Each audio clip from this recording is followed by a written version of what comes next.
Si è svolta presso l'aeroporto militare di Rivolto, sede delle Frecce Tricolori, pattuglia acrobatica nazionale del secondo stormo, la cerimonia per il 102esimo anniversario dell'Aeronautica Militare, evento celebrativo della nascita come forza armata autonoma e indipendente, avvenuta il 28 marzo 1923. Il passato glorioso, l'impegno nel garantire la sicurezza, legati al Friuli da profondo rispetto e amicizia. Il comandante del secondo stormo, il colonnello Giovanni Lodato, nel suo discorso durante la breve cerimonia, iniziata con l'alzabandiera, gli onori ai caduti, ha ricordato le attività svolte a servizio della collettività, come il trasporto d'urgenza per il centro regionale Trapianti o il supporto all'elicottero del 118 con base a Campoformido. E ancora il sostegno alla protezione civile in caso di calamità e la veglia meteorologica. Tutte attività che si aggiungono a quella principale, propria dell'aeronautica militare, la difesa dello spazio aereo in contesti nazionali e internazionali. Il Consiglio regionale oggi è presente per testimoniare vicinanza,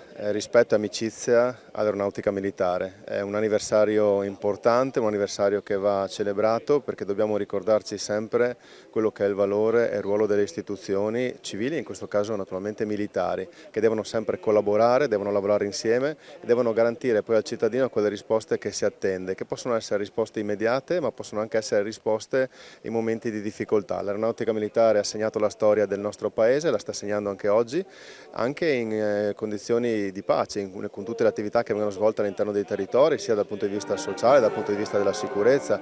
dal punto di vista poi naturalmente del rispetto delle nostre tradizioni, delle nostre identità.